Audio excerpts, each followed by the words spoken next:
yo creo que lamentablemente, y esto me apena decirlo, esta decisión es una decisión anárquica y de rebeldía. Es anárquica porque contradice el esquema constitucional. Y estamos enlazados vía Zoom con el expresidente del Tribunal Constitucional, Ernesto Blume Fortini. Ayer escuchamos una posición muy clara a favor de la decisión del Poder Judicial con respecto a la situación de los dos miembros de la Junta Nacional de Justicia que habían sido destituidos de sus cargos por el Congreso de la República. El día de ayer se conoció que se había tomado la resolución que se aplicaba desde el día de ayer, que estos dos funcionarios de la Junta Nacional de Justicia debían ser inmediatamente restituidos en sus cargos. Inmediatamente el presidente del Congreso ha anunciado que van a apelar esta decisión, pero el conflicto también está pendiente en el Tribunal Constitucional. Hoy vamos a escuchar otro punto de vista distinto, que es, como digo, el de Ernesto Blume Fortini. Ernesto, muy buenos días, gracias por atendernos. Buenos días, muchas gracias por la llamada. ¿Cuál es la posición tuya con respecto a esto, Ernesto? Es decir, bueno, mira, yo creo que lamentablemente, y esto me apena decirlo, esta decisión es una decisión anárquica y de rebeldía. Es anárquica porque contradice el esquema constitucional, ya que cuando se trata de actos políticos no justiciables, como es la sanción frente a una infracción constitucional, salvo el caso de defectos en la forma, no procede el amparo ni procede el control constitucional. Y por otro lado, es rebelde porque el Tribunal Constitucional, en la sentencia 3/2022, proceso de inconstitucionalidad, ha dejado claramente establecido que los jueces no tienen competencia para controlar los actos políticos que realiza el Poder Legislativo. Y específicamente al referirse al trámite del juicio político, dice que únicamente se puede controlar un defecto de forma, pero no la decisión sustantiva. Y en este caso ha habido una decisión sustantiva, siguiéndose el procedimiento y obteniéndose el número de votos conformes. Por lo tanto, es un acto de rebeldía y de anarquía dentro del sistema constitucional peruano que a mí me preocupa mucho, porque en este plan pues vamos a judicializarlo todo y vamos a sembrar un caos en el sistema constitucional, y así no funciona. Claro, pero eso es una mirada, un pronunciamiento, ¿no?, del Tribunal Constitucional. Bueno, pero existe la figura del supremo intérprete de la Constitución, que de acuerdo tanto a la ley como a la doctrina le corresponde al Tribunal Constitucional. Y si el Tribunal Constitucional ha dicho claramente que hay actos del Poder Legislativo no justiciables, y se ha referido específicamente a y ha dicho que no se puede controlar, salvo el punto que te acabo de mencionar, el hecho de que insistan en esa posición es sumamente grave, más aún cuando al dictarse la medida cautelar previamente firmada por estos dos jueces superiores que hoy han firmado esta sentencia, se apeló, pero además se recurrió al Tribunal Constitucional, y el Tribunal Constitucional dejó sin efecto esa medida cautelar. Entonces, es un acto de rebeldía doble, ¿no? Porque es frente a una sentencia competencial, y es además un acto frente a una decisión adoptada en directo sobre ese caso por el Tribunal Constitucional. Por eso yo soy de la idea de que si queremos poner las cosas en orden, debería promoverse una investigación contra estos dos señores magistrados, que además la decisión se ha adoptado por 2 votos, cuando hay otro magistrado que discrepa, y en realidad yo no estoy de acuerdo con esa modificación que se hizo en algún momento en que se admitió la posibilidad que de un tribunal de 3 con 2 haya resolución. Normalmente antes se requerían siempre 3 votos. En el sistema anterior hubiese sido necesario traer un dirimente, y el dirimente podía haberse inclinado a favor de la otra posición, y podría haber terminado inclusive 3-2 en inversa, ¿no? Pero en este ánimo de simplificar las cosas, estamos entregando demasiado poder a personas que lamentablemente, y esto lo digo con el mayor de los respetos, no conocen bien la Constitución, a pesar de que se denominan jueces constitucionales. Porque lo primero que tiene que hacer un juez constitucional es entender que tiene que respetar la Constitución y tiene que respetar los mandatos del Tribunal Constitucional. Y así lo dice el artículo pertinente del título preliminar del nuevo Código Procesal Constitucional. Entonces, un acto de desacato, de rebeldía, de enfrentamiento, que siembra pues caos en el sistema constitucional.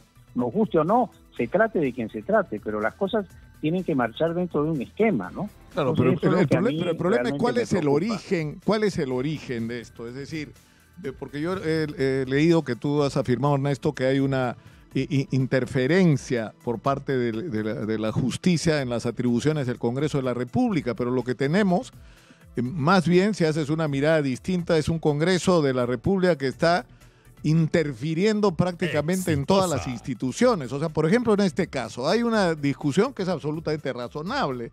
La señora Inés Tello ha superado la edad límite para el ejercicio de la función de fiscal, de juez, ¿no es cierto? Y lo lógico debería ser que la señora no continúe en el ejercicio de su lugar en la Junta Nacional de Justicia. Esa es una discusión razonable, pero el Congreso dice, como todos los miembros de la Junta aprobaron que la señora continúe, todos han violado la Constitución, pero solo destituyó a 2. No tiene ninguna lógica, Ernesto. O sea, el tema era Inés Tello, no era el problema es que, ¿por qué era la Junta Nacional de Justicia? Porque no quieren pues a la Junta Nacional de Justicia por esa teoría absurda de que la ha puesto Vizcarra, que todos son unos caviares. Mira, yo respeto mucho esa posición, pero hay que tener en cuenta que quien tiene la competencia para conocer de las faltas graves y para investigar a los miembros de la Junta es el Congreso de la República, nos guste o no nos guste. Y el Congreso de la República es un foro político, ha hecho una investigación, ha determinado responsabilidad y a la hora de votar no se han reunido los votos sino respecto a 2. Esto no puede llevar a afirmar que el Congreso está invadiendo otra competencia. El Congreso está actuando en el ejercicio de una competencia propia que le es exclusiva y excluyente en este caso. Entonces, no podemos decir que porque un Congreso ejerce su competencia, así se equivoque o no se equivoque, está cometiendo un agravio contra otro ente del Estado. Eso creo que es inconsistente. Es más, fíjate, en la sentencia que yo he mencionado, que es la 003-2022, en el fundamento 30, el tribunal dice, y con tu venia me permito leer, lo expuesto evidencia lo que ha venido sucediendo en la praxis. Esto es que los jueces del Poder Judicial, dice el tribunal, justifican su intervención en sede parlamentaria, asumen actuaciones políticas más que jurisdiccionales y llegan a definir los acuerdos parlamentarios en un despacho judicial. Si se mantiene dicho criterio, afirma el tribunal, entonces la judicialización de la política es una realidad. En tanto, la intervención de un juez en el escenario parlamentario ya no solamente se va a justificar en la real o potencial lesión de un derecho fundamental, sino en la actuación de las competencias legislativas. Es decir, aquí ha habido un pronunciamiento, ya una toma de posición del tribunal, y los jueces constitucionales están obligados, más que cualquier otro juez, a seguir los lineamientos del Tribunal Constitucional. Yo tengo a la mano el artículo pertinente del Código Procesal Constitucional, que es el artículo, si quieres te doy exactamente el artículo, que es el artículo 7º del título preliminar. Y él dice que los jueces interpretan y aplican la ley siguiendo los lineamientos del Tribunal Constitucional. Entonces, si queremos disciplinar el país, tenemos que acatar los mandatos del tribunal. Y este es un poder judicial rebelde que se deja de lado esa posición en forma grotesca, y a pesar de que ya le han dicho su medida cautelar no procedía, ahora hace una sentencia contradiciendo al Tribunal Constitucional. Sumamente grave desde mi punto de vista. Claro, pero tú dices que el peligro acá es la judicialización, ¿no es cierto?, de la política. Hoy día lo que está pasando es al revés, la politización del sistema de justicia. Es decir, tienes un Congreso de la República que tiene la peor aprobación de la historia de los congresos de la última etapa de la democracia peruana, compuesta por gente en gran medida y en gran parte impresentable y desconocedora no solo de la Constitución, sino de las leyes más elementales, incluso del respeto a las mínimas reglas de la moral pública. O sea, tiene montones de congresistas que le recortan el sueldo a sus empleados y están decidiendo, Ernesto, el cambio de la Constitución, están decidiendo quiénes son los miembros del Tribunal Constitucional. En relación a este caso, la decisión con respecto a la Junta Nacional de Justicia es absolutamente política. Lo que quieren es sacar a los miembros, y hay evidencias de que esto ha sido incluso parte de una conspiración donde ha participado la propia Patricia Benavides cuando era fiscal de la Nación. Es decir, depende, o sea, no podemos discutir de este tema como un asunto técnico, legal, constitucional, cuando en el trasfondo hay un asunto político muy grave. Bueno, yo te podría decir lo siguiente, respetando mucho tu posición. No confundamos la institución con los malos elementos que pueden integrar una institución. Y no descalifiquemos a todos los miembros de una institución por los malos elementos de esa institución. Tú lo que estás haciendo es hablando de los malos elementos como si fuera el Congreso de la República. Y eso no es verdad. La institución hay que preservarla en un Estado constitucional. Y la institución del Congreso ha cumplido un rol importante, nos guste o no nos guste. Por ejemplo, impidió esa locura de llegar a una asamblea constituyente para cambiar el sistema constitucional por un partido que tenía un plan de gobierno que nunca debió ser aprobado por el Jurado Nacional de Elecciones, porque era un plan de gobierno antisistema. Sin embargo, el señor Salas y su equipo convalidaron esa situación. Y este Congreso paró eso. Paró el exceso abusivo. Pero podemos detenernos un momentito ahí, Ernesto. Yo recuerdo, pero Ernesto, cuando se instaló la comisión que me parece la presidía Henry Pease para enfrentar un problema cuando terminó el gobierno de Fujimori, que era el problema constitucional. Es decir, según la Constitución del 79, Fujimori había violado la Constitución y solo por eso merecía ir preso. Pero ya, se había hecho por las circunstancias políticas la Constitución del 93 y había que encontrar una solución.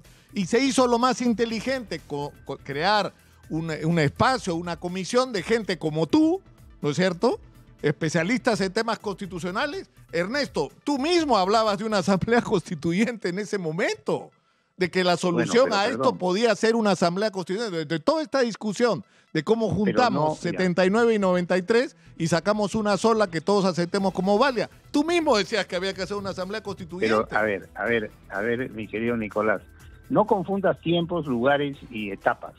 Son hechos distintos.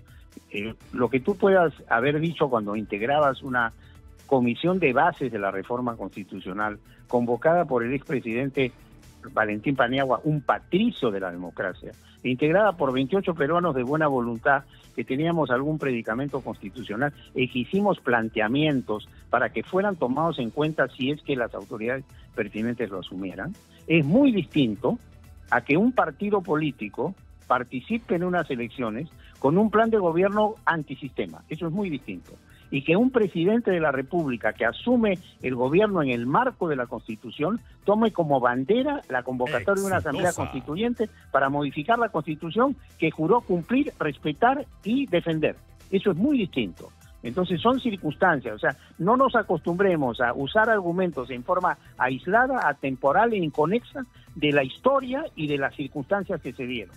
Yo creo que aquí se está produciendo en el Perú una satanización del Congreso de la República. Y entonces hay toda una campaña contra el Congreso. Pero Ernesto, tú eres consciente que la alianza... Pero Ernesto, disculpa que te interrumpa, pero tú eres consciente que en la composición de la actual directiva del Congreso está sentado el señor Valdemar Cerrón, que es una de las personas que propone o propuso la Asamblea Constituyente, que está sentada en el Palacio de Gobierno, una señora que llegó donde está haciendo una campaña por ese tema. Pero fue elegido. Por supuesto que es absurdo pretender... la imagen que ellos tienen, Ernesto, ¿sabes cuál es? Que la Asamblea Constituyente es un instrumento para que un sector encima minoritario de la sociedad le imponga a toda la sociedad su voluntad. Y eso es inadmisible, eso es ni siquiera entienden lo que es el sentido de una Asamblea Constituyente en el sentido que tú mismo la defendías el año... Mi querido Nicolás, vayamos... Mira, vayamos por partes. Tú no puedes criticar, o puedes, mejor dicho, pero no creo que tienes razón, al decir que cómo es posible que una mesa directiva esté integrada por el señor hermano del señor Cerrón, ¿no? Y yo creo que una vez que son electos, integran ese Congreso, representan fuerzas políticas, y los parlamentos llegan a acuerdos para justamente gobernarse internamente.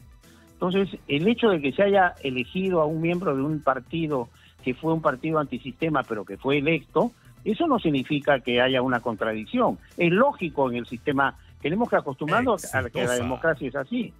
Fue una decisión adoptada en el marco de la Constitución.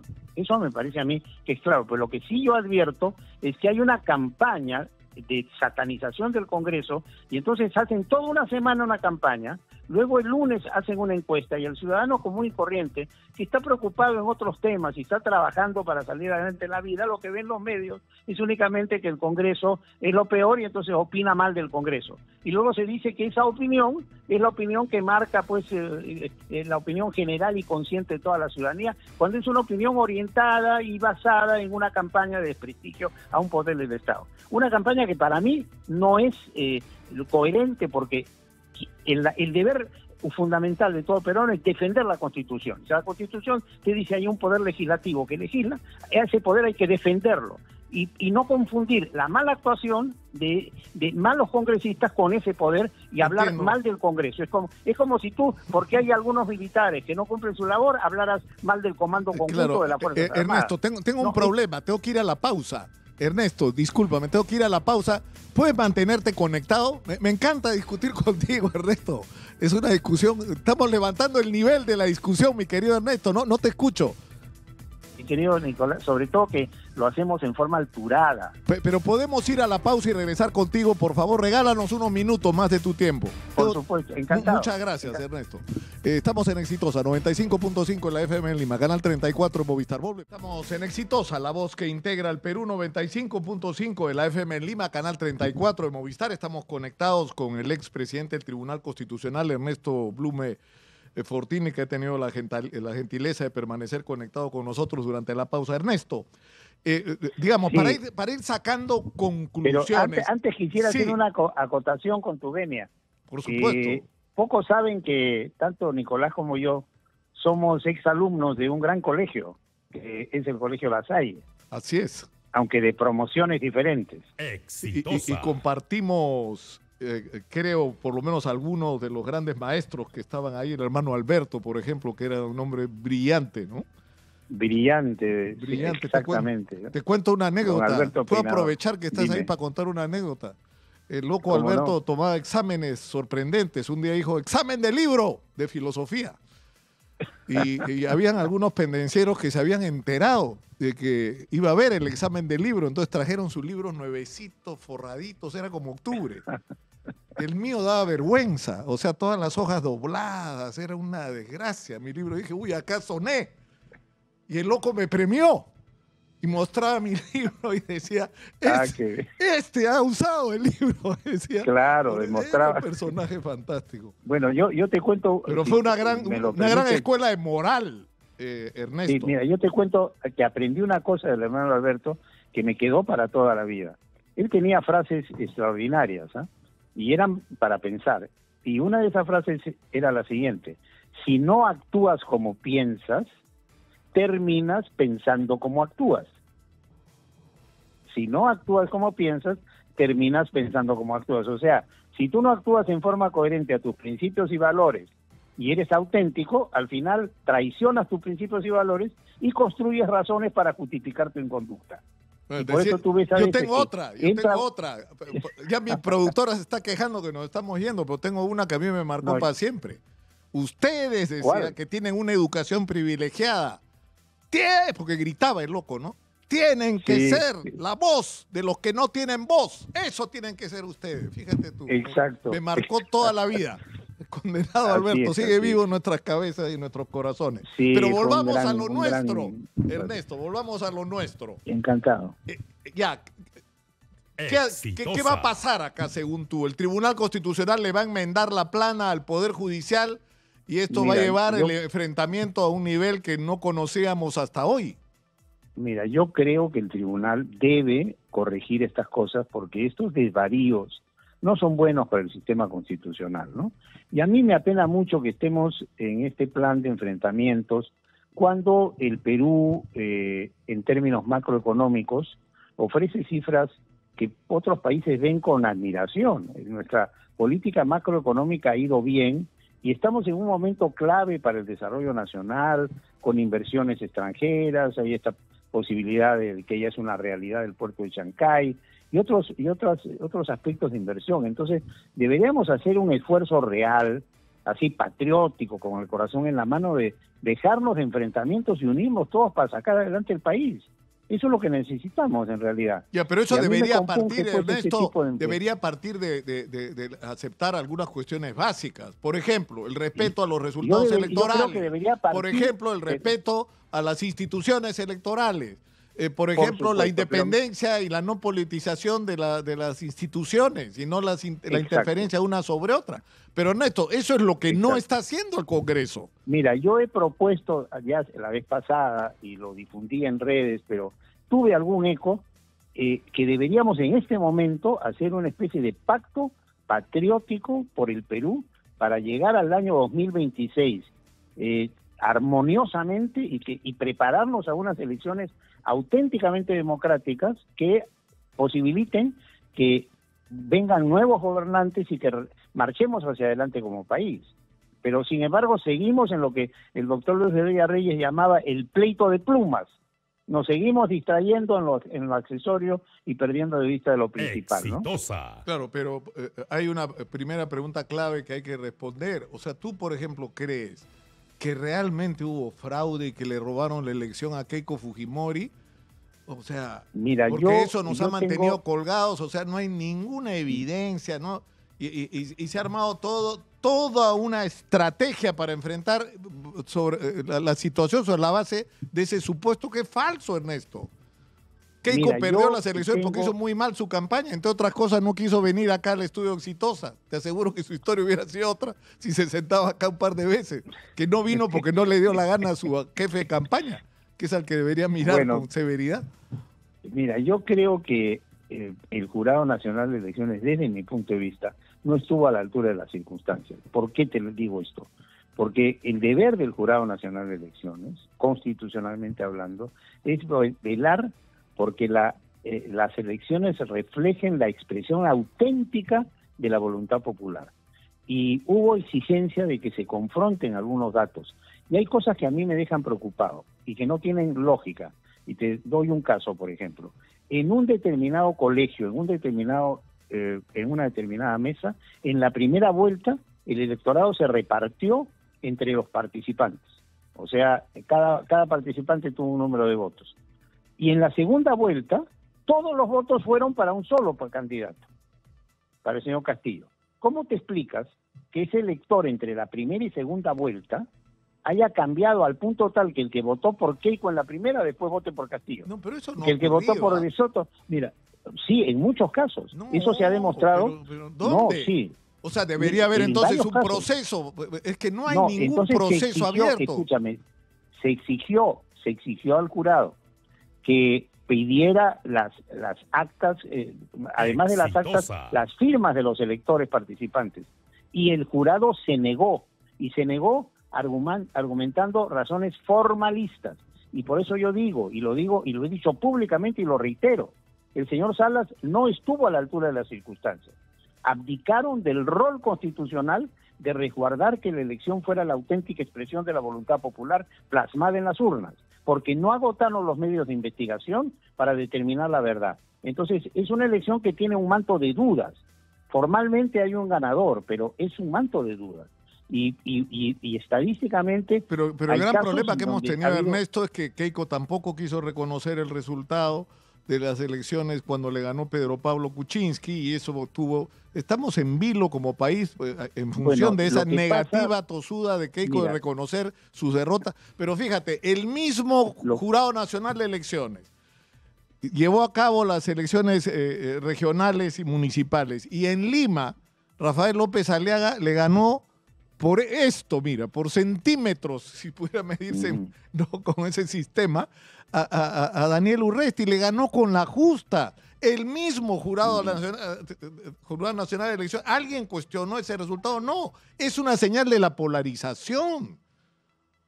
Sí, Ernesto, pues, es lógico que las elecciones se ganen con la justa. PPK le ganó con la justa, a Keiko también hace años que estamos pero lo en que eso. No, es lógico eso, pero es lógico también que si a una autoridad electoral que tiene tanta responsabilidad tú le pides que investigue más y que agote y que pida documentos para verificar, esa autoridad lo acepte, no que se niegue bajo un formalismo. Ese es mi cuestionamiento, ¿no? Ahora, creo que de otro lado, pues, hay que hacer un esfuerzo a nivel de toda la clase política, y lo digo también con mucho respeto, de asumir, pues, un rol constitucional y tratar de sumar esfuerzos en lugar de seguir enfrentándose.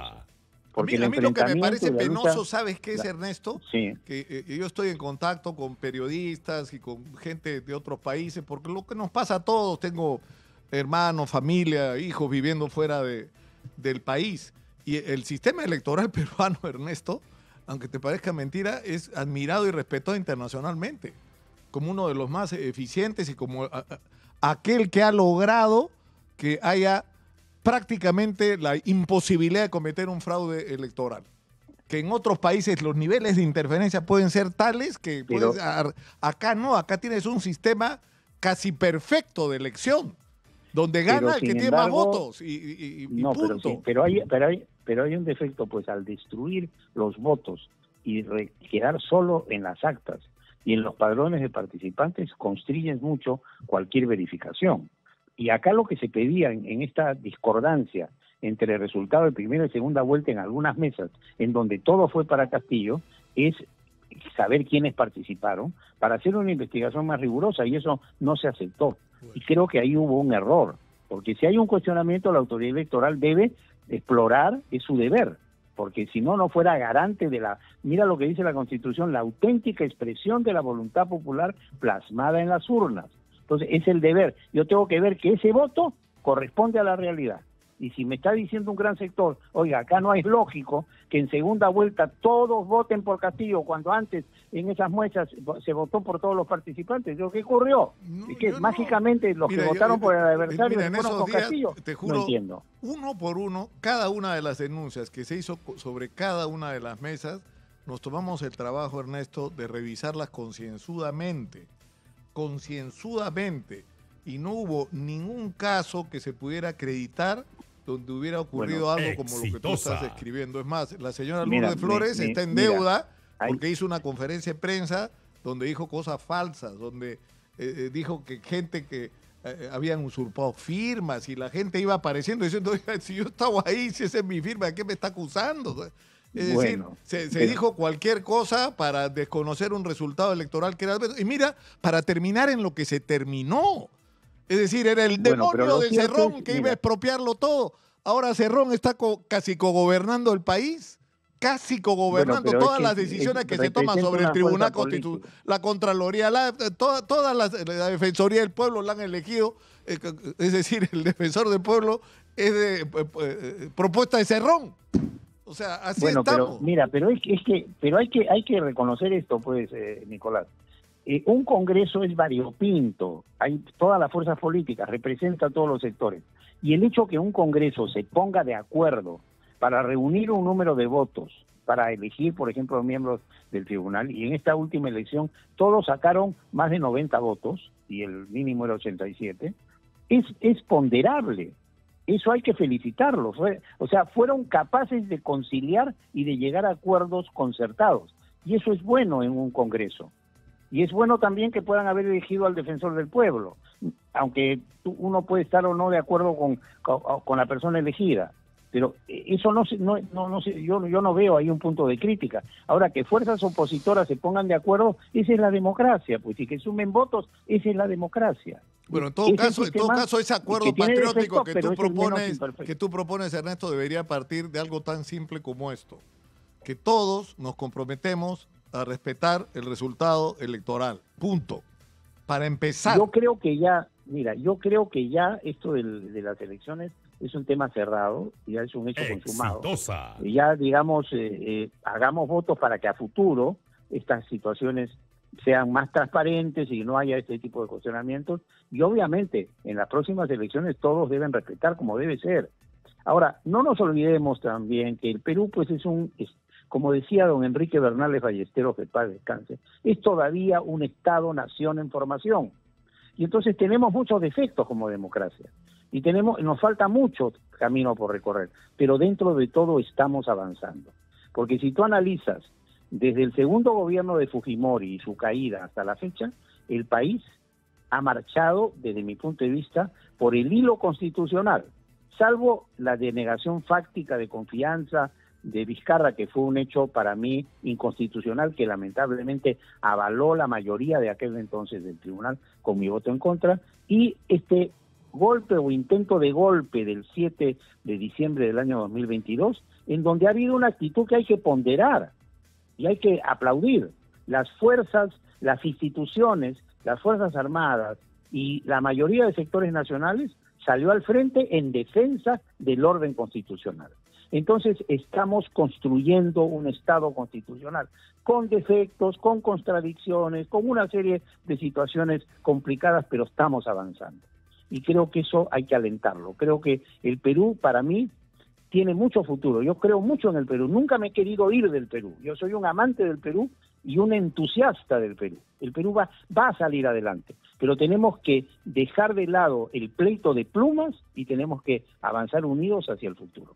Eso quería dejarte como un mensaje que sé que tú compartes plenamente conmigo. Tenemos que terminar por hoy, Ernesto. Te iba a preguntar sobre la ley Soto y cómo va a favorecer a Vladimir Cerrón, pero ahí vamos a entrar en Honduras y podemos terminar con todo el plan del programa. En todo caso, pues me vuelves a invitar y yo encantado de asistir a tu programa. Un gusto hablar contigo, Ernesto. Aunque no estamos de acuerdo, no importa, podemos hablar y de eso se trata. Un abrazo. Pero eso es la democracia. Un abrazo. Un abrazo. Y Dios los bendiga a todos. Hasta luego. Muchas gracias, Ernesto. Ernesto Blume Fortini ha estado con nosotros.